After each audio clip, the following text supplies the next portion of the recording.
SMT Nation, we back, and we're going to be talking about Verizon here.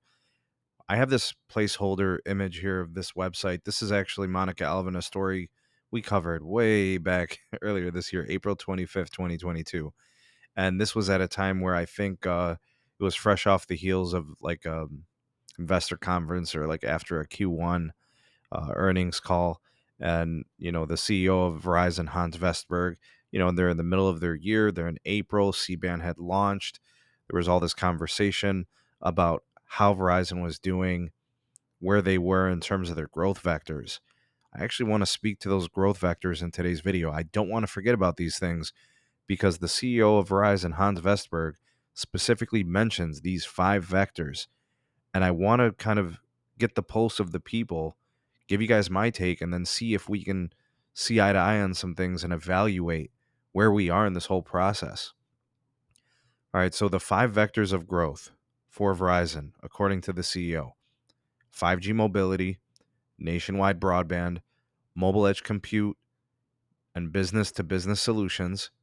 Then you have the value market and network monetization. I want to take each one and let's see where they stand. The first thing is 5G mobility. All right, 5G mobility involves people paying for their postpaid service and the 5G mobile network as kind of like the engine of that adoption.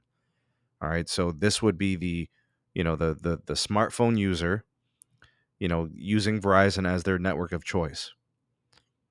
Are they growing there? They are not. Absolutely not. The consumer side has losses. The consumer side has churn, and they are losing in 5G mobility compared to their entire industry. They have no SOGA, no share of the gross ads. All of that goes to cable. All of that goes to AT&T and T-Mobile. Okay. Nationwide broadband. Let's evaluate that. Nationwide broadband is a smash for them. It is absolutely doing phenomenal. They add anywhere between about 200,000 to 300,000 5G home internet customers, 5G business internet customers. I think that's a win. That's a smash. So right now, one is good, the other is not. Mobile edge compute and business to business solutions. This one's really hard to speak to. There really is not mobile edge compute customer demand yet. It's a little bit premature for that. It's not there. The business to business solutions, Verizon has always done a nice job of that. This goes back to the Tammy Irwin era, right, with the business solutions. How much growth is there? I'm not really sure. We don't really hear them talk too much about it, but the business side is pretty successful. So we'll call that a winner. So 2 wins, 1 loss, right? 2 good, 1 bad. Then we have the value market, which is essentially TracFone, right? It's their prepaid business. What is happening with TracFone? We don't really know if there's anything down the pipeline. We know that they're going to be moving towards this total by Verizon, visible by Verizon plan, like the way that they do the branding.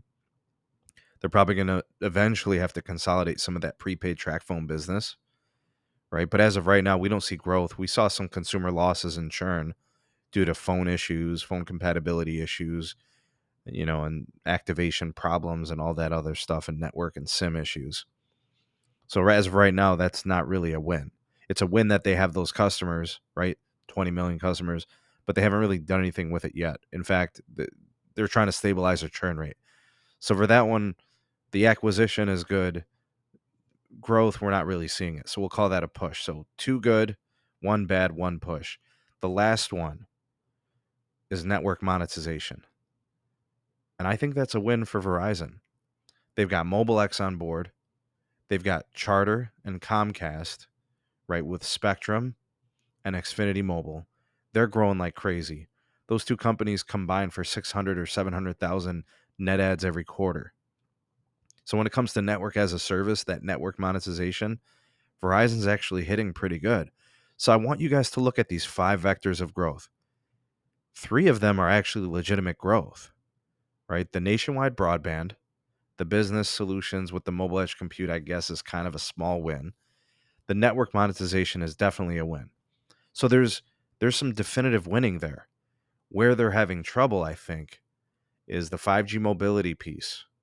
They're not accurately servicing or serving the consumer segment, and their retail operations are trash, and the customer care is trash, and the store are closing at frickin' in the afternoon, and they even got to make appointments. You got to scan a QR code.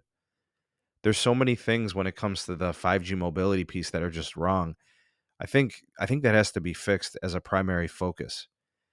And I think the nationwide broadband is doing fine. I think those other things are okay. But if we're objectively evaluating those five vectors of growth, I'd say like half of them are growing. The other ones are not. There's things to fix and things to do.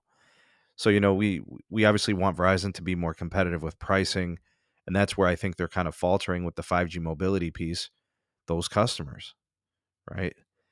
What do you guys think of my take on it? Tell me what you guys think. Do you think those five vectors of growth, do you think Verizon's hitting on the ones that I mentioned? Do you think that they're not? Which areas do you think that needs their attention most in the most dire straits? I will tell you that the 5G mobility is their most profitable segment. That's where most of their revenue comes from the 5G plans, from their postpaid consumer plans. That's where that revenue, that's their bread and butter. All that other stuff is all additional, right? The MVNO agreements, the value market, business to business obviously is a big deal for them too. But I mean, mobile edge compute, it's not really even a market yet, right? So how do you evaluate something where there's no demand, right? So they need to focus on their core business and fix those things. And I think they're better off for it. They just laid off Manon. They sent her packing. That 1 year prior to that, it was Ronan.